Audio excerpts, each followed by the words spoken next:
Suppose कीजिए कि आज आपके अकाउंट में सैलरी क्रेडिट होता है, your salary has been credited का मैसेज आता है आपके बैंक से, और कुछ पल के लिए हमें लगता है वाओ, हमारा महीना बन गया, हमारा सैलरी बन गया और अब हमारे पास बहुत सारे पैसे हैं और हम जैसे चाहेंगे इस पैसे को यूज करेंगे।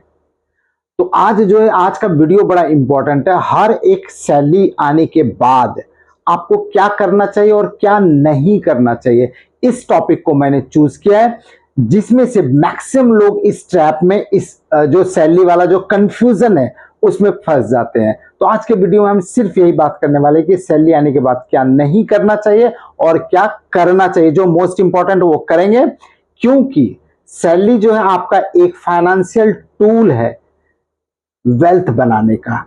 ऐसा नहीं कि सैलरी सिर्फ आने के बाद खर्च करने के लिए है, ये एक फाइनेंशियल टूल है जो हमें पूरी जिंदगी में कितना मेरे अकाउंट में बैलेंस होगा और कितना हमारे पास वेल्थ होगा, इसका एक पैरामीटर है।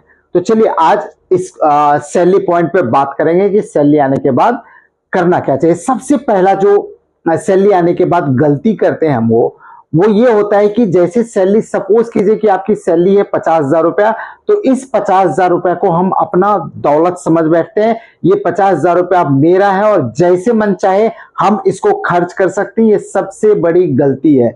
क्यों मैं ऐसा कह रहा हूं? क्योंकि 50,000 रुपया आपने अर्न तो किए हैं, लेकिन इसके पीछे बहुत सारी रेस्पॉन्सिबिलिटीज हैं आपकी।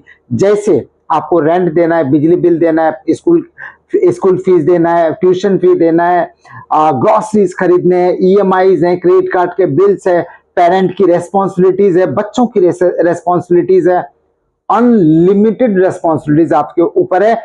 सपोज कर रहे हैं, सिर्फ हो सकता है आपकी सैलरी 5 लाख, हो सकता है आपकी सैलरी 10 लाख हो, लेकिन जो खर्च होता है, जो एक्सपेंसेस होता है, आपकी सैलरी को देख के होता है। क्योंकि एक्सपेंसेस हमेशा ये देखते रहता है इस बंदे के अकाउंट में बैलेंस कितना आया, इस बंदे के अकाउंट में सैलरी आता कितना है। तो हमेशा याद रखना है कि सैलरी के आने के बाद वो 50,000 रुपए अगर सैलरी आपकी है या 1 लाख जो भी आपकी सैलरी है, वो आपकी नहीं है, वो आपके रेस्पॉन्सिबिलिटीज की है। आपको फ्यूचर में वेल्थ भी बनाना अपने फैमिली के लिए, वो उनके लिए भी है। तो अपने ये दिमाग में नहीं लाना है कि 50,000 की सैलरी मेरे को अकाउंट में क्रेडिट हो गया, अब इसको खर्च कैसे करें। यानी थोड़ी सोच बदलनी है कि इस 50,000 को मिनिमम एक्सपेंसेस के साथ हम इस पैसे को काम पर कैसे लगाएं, हर एक अमाउंट को, हर एक रुपीस को एक पर्पस कैसे दें। ये हमारा सैलरी आने के बाद हमारी सोच होनी चाहिए। अगर आपको लॉन्ग टर्म में वेल्थ क्रिएट करना है तब की बात कर रहा हूं। अगर आपको रोजी रोटी कमा के ही जीना है, अगर आपको टाइम हमेशा दे के ही पैसा कमाना है, यानी कि एक्सचेंज ऑफ टाइम के बदले पैसा कमाना है, तो मैं उसकी बात नहीं कर रहा हूं। आपको अगर वेल्थ क्रिएट करना है, वेल्थ बनाना है इन फ्यूचर में, तो उसकी बात कर रहा हूं कि आपको हमेशा ये सोच बदलनी पड़ेगी कि ये जो 50,000 या 1 लाख या 2 लाख या 10 लाख आया, इससे मैं कुछ भी खरीदारी अब करना शुरू कर देते नहीं। सोच हम बदलेंगे। दूसरी बात करते हैं, सैलरी आते ही पैसे को जो है ना, हमें 4 पार्ट में डिवाइड करना चाहिए। एक होता है जो आपकी नीड है। नीड क्या क्या है, एक एग्जांपल ले लेते हैं। नीड आपकी ग्रोसरीज है, नीड आपकी रेंट है, बिजली बिल है, फोन बिल है, बच्चों के एजुकेशन से रिलेटेड जो भी ट्यूशन है या स्कूल फीस है, ये सारे नीड में आते हैं। और भी कुछ नीड्स हो सकते हैं, ये सारे आपके नीड्स में आते हैं। तो नीड्स का अलग पैसा, 4 बकेट बनाना है, 4 बकेट। पहला नीड हो गया। दूसरा आपका जो फाइनेंशियल सिक्योरिटीज है, जैसे आपको शॉर्ट टर्म में कुछ अमाउंट चाहिए, उसके लिए आप जोड़ रहे हैं। दूसरा इंश्योरेंस है। तीसरा आपको इमरजेंसी फंड है। ये सारे आपको फाइनेंशियल सिक्योरिटी देते हैं। तो दूसरा बकेट होगा फाइनेंशियल सिक्योरिटी की। तीसरा होगा आपके खुद के जो इंपॉर्टेंट है, इंपॉर्टेंट यानी कि जो आप इंपॉर्टेंट के बाद जो वांट्स है, जो आप करना चाहते हैं, खुल के जीना चाहते हैं, उसके लिए एक एग्जांपल, बाहर खाने जाना है, स्विगी जोमेटो से खाना मंगाना है, या फिर सब्सक्रिप्शंस हैं आपके नेटफ्लिक्स, अमेजॉन वगैरह के, इन सब के लिए wants, need, financial security, wants, and fourth है आपके वेल्थ बिल्डिंग के लिए, यानी कि इन फ्यूचर के लिए। फ्यूचर में आपके पास कितना पैसा है, ये 4 बकेट जो होगा, first second third fourth, fourth bucket जो होगा वो डिसाइड करेगा कि इन फ्यूचर में, यानी 10 साल बाद, 20 साल बाद, 25 साल बाद आप जब रिटायर कर रहे होंगे उस समय आपका वेल्थ कितना होगा, ये चौथा बकेट आपका डिसाइड करेगा। तो जो फोर्थ बकेट है उसमें कोशिश कीजिए आप कि जितना ज्यादा हो सकता है कोशिश करना है। ऐसा भी नहीं कि आपको बाहर नहीं खाना है, आपको ऐसे नहीं कि सारे मन को मार के जीना है, नहीं ऐसे भी नहीं जीना, आपको वांट्स चाहिए, नहीं तो आपका ये कंसिस्टेंसी नहीं रह पाएगा।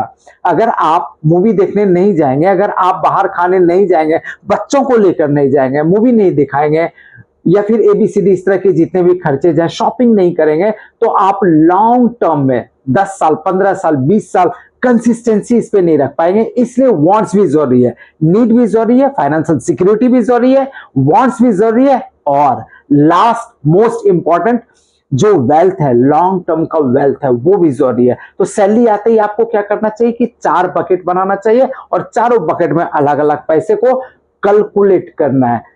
उसके बाद एक बजट बनाना है, सैलरी आने के बाद एक बजट बनाना है कि आपको कितना परसेंटेज वांट में चाहिए, नीड में चाहिए, फाइनेंशियल सिक्योरिटी में चाहिए, या फिर वेल्थ क्रिएशन में चाहिए। परसेंटेज आप डिसाइड करेंगे, क्योंकि हर एक इंसान के खर्चे अलग अलग होते हैं, हर एक की रेस्पॉन्सिबिलिटीज अलग अलग होती है। इसका कोई फॉर्मूला नहीं है, इसका कोई भी रूल एंड रेगुलेशन नहीं है वर्ल्ड वाइड।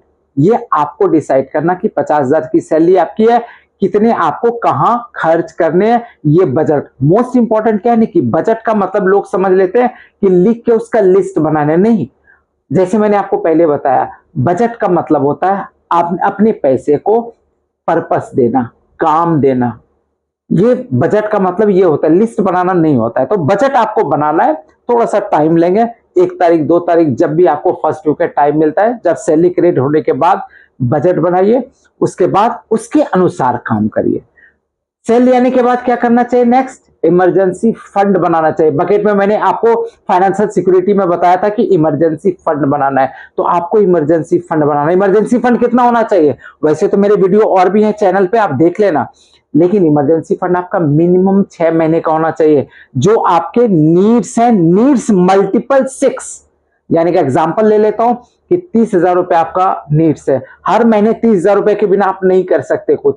तो उस कंडीशन में, यानी जो आपके नीड्स हैं, रेंट, ग्रोसरीज, बच्चे के स्कूल एंड कॉलेज या फिर ट्यूशन फीस वगैरह वगैरह, मोबाइल सब्सक्रिप्शन, और भी जो भी नीड्स है, वो आपको मल्टीपल में 6 रखना चाहिए। वैसे लोग 12 भी रखते हैं।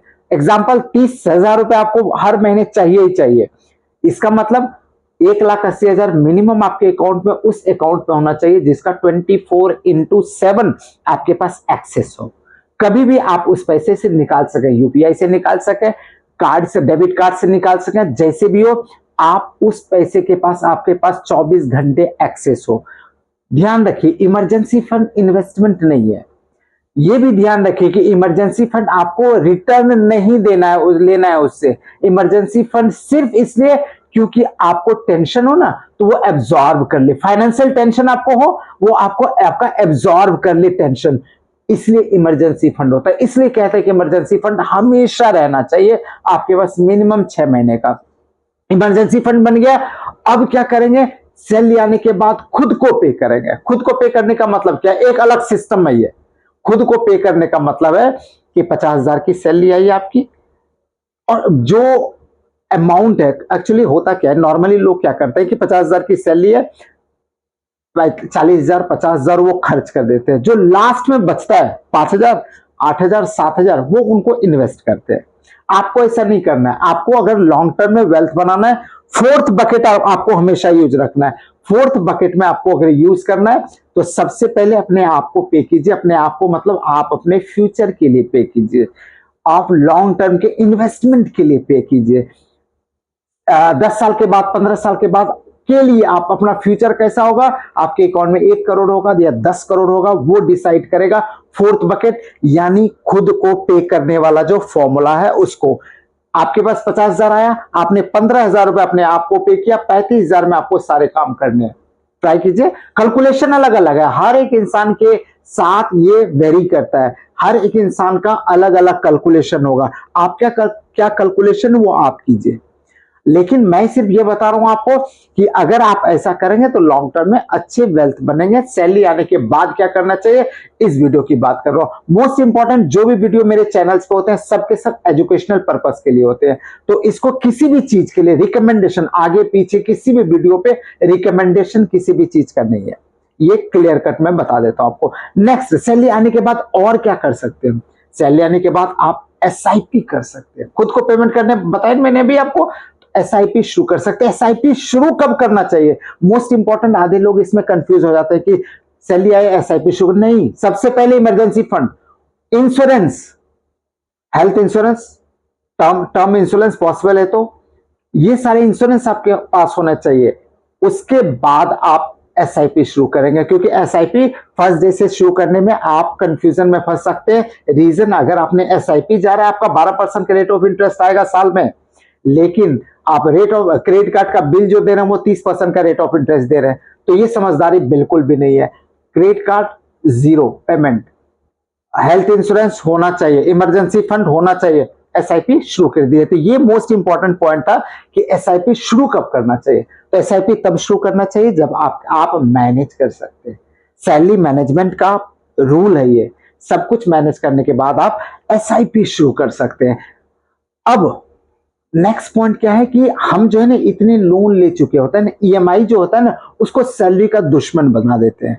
इतने ऑब्लिगेशन हमारे ऊपर होते हैं। एक एग्जांपल, हमें टीवी चाहिए, मैं ईएमआई पे करूंगा, फ्रिज चाहिए, फोन चाहिए, कार चाहिए, स्कूटी चाहिए, बाइक चाहिए, 10 ईएमआई चल रहे हैं आपके, ऑब्लिगेशन है। कोशिश कीजिए, आपको कल वाले वीडियो में मैंने बताया था कि जो सेल्स पर्सन होता है ना वो हमेशा क्या कहता है कि 2000 का तो ईएमआई जा रहा है सर बाइक का आपका। 2000 मल्टीपल कितने साल भाई साहब, 5 साल, 4 साल, 3 साल, कितने, तो मल्टीपल करके देखिए कितना जा रहा है। जो जरूरी है वो करेंगे हम, मैंने अभी आपको बताया कि मर मर के जीना नहीं है, करेंगे, लेकिन इसको मैनेजमेंट करते हैं। मैं ये बिल्कुल भी नहीं कह रहा हूं, कभी भी नहीं कहा है कि आप पैसे खर्च मत कीजिए, पैसे खर्च कीजिए लेकिन प्लान के साथ। आपके पास बजट होनी चाहिए, आपके पास पैसे खर्च करने का प्लान होना चाहिए। विदाउट प्लान आप नहीं कर सकते, क्योंकि विदाउट प्लान आप फंस जाएंगे। क्योंकि सिर्फ आप या मैं नहीं हूं, करोड़ों लोग हैं जो इस ट्रैप में फंस जाते हैं। सैलरी जितनी आती है उससे 3 गुने 4 गुने खर्चे हैं महीने के। इस ट्रैप में नहीं फंसना, इसलिए मैं आपको समझा रहा हूं, इसलिए ये वीडियो बन रहा है। तो आपको इस सैलरी वाले ट्रैप में बिल्कुल भी नहीं फंसना है, और ईएमआई के ट्रैप में तो बिल्कुल भी नहीं फंसना है, क्योंकि कल वाले वीडियो में मैंने ईएमआई ट्रैप के बारे में बात करा था। तो ईएमआई को इतना बड़ा मत बना दीजिए कि सारी सैलरी आपका ईएमआई खा जाए। नेक्स्ट पॉइंट करेंगे कि क्रेडिट कार्ड को इनकम मत समझिए।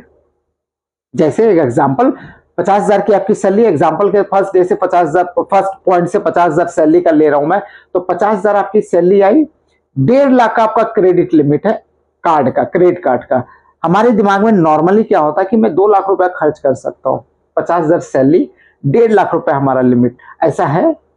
वो आपको पेमेंट देना है, अगले महीने ही देना है, ज्यादा दिन नहीं है। तो वो 1.5 लाख को अगर आप कभी भी इनकम समझ रहे हैं तो ये गलती मत कीजिए, क्योंकि ये लाखों लोग करते हैं ये गलती, इसलिए मैं बता रहा हूं ये गलती आपको नहीं करना है। ईएमआई पहले तो क्रेडिट कार्ड रखिए मत, मेरा पॉइंट है क्रेडिट कार्ड रखना ही नहीं है। इमरजेंसी में वो काम आता है, बस उतना के लिए रखिए आप। नॉर्मल खर्चों में, नॉर्मल यूजेस के लिए क्रेडिट कार्ड बंद कर दीजिए। और उसको इनकम समझना सबसे बड़ी भूल है, फाइनेंशियल मिस्टेक है सबसे बड़ी। तो ईएमआई को कभी, क्रेडिट कार्ड को कभी भी अपना वेल्थ या फिर इनकम नहीं समझना है आपको। सैलरी बढ़ते ही हम, नेक्स्ट पॉइंट क्या है कि सैलरी बढ़ते ही हम अपने लाइफस्टाइल को बढ़ा लेते हैं। हमारी सैलरी होती है 50,000, हमारी लाइफस्टाइल होती है 40,000 वाली, 10,000 सेविंग में एड ऑन कर रहा हूं। हमारी सैलरी बढ़ जाती है 15%, 20%, साल में, 2 साल में हमारी सैलरी बढ़ जाती है 70,000, हमारी लाइफस्टाइल हो जाती है 70,000 वाली। तो ये जो, इसको परसेंटेज में बांटना जरूरी है। एक एग्जांपल, बकेट 4 याद है आपको, बकेट 4 हम चलते हैं। आपने वेल्थ क्रिएट करने के लिए सपोज कीजिए कि 20% ऑफ योर सैलरी आप जमा कर रहे हैं, यानी 50,000 का 20%, 10,000 रुपया आप जमा कर रहे हैं, और अभी आपकी सैलरी है 70,000 सपोज। तो 70,000 मल्टीपल 20% था, तो 70,000 मल्टीपल 20% 14,000, उसको आपको क्लिक नहीं करना है। आप लाइफस्टाइल बढ़ाइए, कोई बात नहीं, आप नाइकी के शूज पहनिए, कोई बात नहीं, आईफोन लीजिए आप, कोई बात नहीं, बट वो जो 20% है उसको इंक्रीज करना है। 14 से 15,000 होगा, 15 से 16,000 होगा। अगर आपकी सैलरी 1 लाख हो जाती है तो 20,000 से 20,000 हो गया, 20%, 21,000 होगा। बट लाइफस्टाइल को कंट्रोल करने के साथ साथ, यानी लाइफस्टाइल को साथ साथ में चलाइए, बिल्कुल बंद नहीं करना, कुछ भी बंद नहीं होगा। उसका रीजन ये है ना कि आप कंट्रोल नहीं कर पाएंगे, कोई भी नहीं कर पाएगा, लॉन्ग टर्म कंसिस्टेंसी नहीं है इसमें, तो इसलिए आप लाइफस्टाइल को ही बढ़ाइए, बिल्कुल बढ़ाना चाहिए। बट वो जो परसेंटेज है 20% वाला, उसको 21 कीजिए, 22 कीजिए, 1-1% हर साल बढ़ाइए, वो कम नहीं होना चाहिए। ऐसा नहीं कि वो 15% हो गया या फिर 10% हो गया, आपकी लाइफस्टाइल बढ़ गई है। तो लाइफस्टाइल को बढ़ाना जरूरी भी है, लेकिन अपने लाइफस्टाइल इन्फ्लेशन के दायरे में, ये इसको समझना बड़ा इंपॉर्टेंट रहता है। एक और पॉइंट है कि सैलरी आते ही जो ना, वैसे सैलरी आते ही हम बहुत खुश हो जाते हैं कि सैलरी आ गई। सैलरी आते ही ना हम 24 घंटे का रूल एक अप्लाई करते हैं, 24 घंटा अपने आप को कंट्रोल रखते हैं कि 24 घंटा आते ही, मतलब सैलरी आने के 24 घंटे तक कोई बड़ी शॉपिंग नहीं करेंगे। एक फंडा और भी है, आपको बताया था मैंने लास्ट वीडियो में, कि जो इंपल्सिव शॉपिंग होता है, इंपल्सिव शॉपिंग को 24 घंटा अपने कार्ट में रखिए। सेम टू सेम फॉर्मूला यहां भी हो रहा है कि 24 घंटा सैलरी आ गया, 24 घंटा हम कुछ खरीदारी नहीं करेंगे। जो जरूरी नहीं है, जो ग्रॉसरी नहीं है, या फिर कोई बहुत इंपॉर्टेंट जो नीड्स की बात कर रहा हूं मैं, नीड्स वाला पॉइंट नहीं है, तो हम वांट्स को साइड रखते हैं और कोई बड़ी खरीदारी 24 घंटा नहीं करेंगे। आप देखिए इसका मैजिक, क्योंकि जब सैलरी अकाउंट में होता है ना, वांट्स ज्यादा आगे पीछे करता है। मुझे आज स्विगी से खाना मंगाना है, जोमेटो से खाना मंगाना है, मेरे अकाउंट में 50,000 रुपए है, ये हमारा दिमाग कहता है। तो इस पॉइंट के लिए मैं आपसे रिक्वेस्ट कर रहा हूं कि 24 घंटा होल्ड कीजिए, 24 घंटा रुकिए, सैलरी को रहने तो दीजिए 24 घंटा अपने अकाउंट में। उसके बाद आपको जो करना होगा, जैसे बकेट बताया था वैसे बकेट का आप यूज कीजिए, कोई प्रॉब्लम नहीं है। नेक्स्ट पॉइंट है कि सैलरी आने के बाद, सैलरी आते ही ना जो पेमेंट्स, जो बकेट 4 था, बकेट 4 को ऑटोमेट कर दीजिए। ऑटोमेट क्या हुआ कि एसआईपी जा रहा है आपका, सपोज कीजिए 10,000 या 12,000 या 15,000 जो भी है, वो ऑटोमेटिक जाएगा। आपको मैनुअली नहीं सोचना है, हर महीने आपको मोटिवेशन की जरूरत नहीं पड़ेगी। फिर अगर ऑटोमेशन होगा तो अपने आप आपके अकाउंट से, विदाउट आपके इंफॉर्मेशन, क्योंकि आपने उसको ऑलरेडी अप्रूव कर दिया है, विदाउट आपके इंफॉर्मेशन कट गया, आपको सिर्फ मैसेज आएगा 15,000 has been debited from your account to SIP. Particular कोई भी एसआईपी है, उसके लिए आपका पैसा जा चुका है भाई साहब। तो इसमें जो है ना मोटिवेशन की मेरे को करना है, मैं जो है वेल्थ बनाना है, ये जरूरत ही नहीं पड़ेगा, अपने आप कट जाएगा। फिर आपके अकाउंट में बचेगा कितना, 50,000 में 15,000 डेबिट हो गया। एग्जाम्पल है ये, 15,000 डेबिट हो गया आपके अकाउंट में 35,000, फिर आपका जो है दिमाग कहेगा 35,000 ही है, इसी में खर्च करना है मुझे। तो ऑटोमेशन इज वेरी इंपॉर्टेंट, तो ऑटोमेट करिए आप। और एक एग्जाम्पल मैं आपको बताने वाला हूं कि सपोज कीजिए कि 50,000 रुपए आपकी सैलरी है, 50,000 में 30,000 रुपए आपके एक्सपेंसेस हैं, जो नीड्स हैं उसमें खर्च हो रहे हैं। जैसे मैंने कैलकुलेट करके आपको बता दिया कि 10,000 आप बकेट 4 में डालेंगे, कुछ आप अपने वांट्स के लिए रखेंगे, कुछ आप अपने फाइनेंशियल सिक्योरिटी के लिए रखेंगे। अब बताते हैं कि एक एक लास्ट पॉइंट है, बस वीडियो खत्म होने वाला है, डोंट वरी, बहुत लंबा वीडियो हो गया।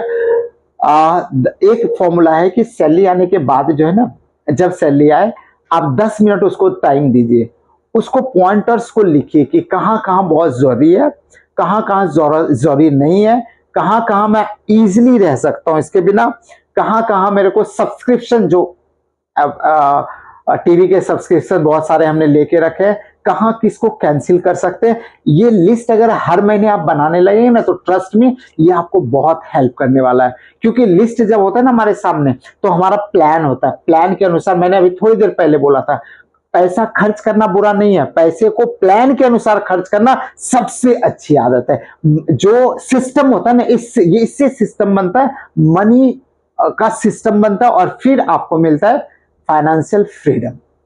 तो आज का वीडियो यहीं तक था। अगर वीडियो पसंद आए तो लाइक कीजिए, कुछ पूछना कमेंट बॉक्स में आप डालिए, और नहीं तो आप बताइए कि आपको पसंद आया नहीं है, हाँ या यस और नो तो बताइए। और इस वीडियो को शेयर कीजिए अपने दोस्तों के साथ, अपने फैमिली वालों के साथ, जिसके बारे में आपको लगता है कि इसकी सैलरी आती है और खत्म हो जाती है, कहां जाती है इसको पता नहीं है, उसके साथ ये वीडियो जरूर शेयर कीजिए। और मोस्ट इंपॉर्टेंट, अगर आपने अभी तक चैनल को सब्सक्राइब और फॉलो नहीं किया, प्लीज कर लीजिए, क्योंकि रोज ऐसे वीडियो आपके लिए मैं लेके आता हूं। तब तक के लिए जय हिंद, जय भारत।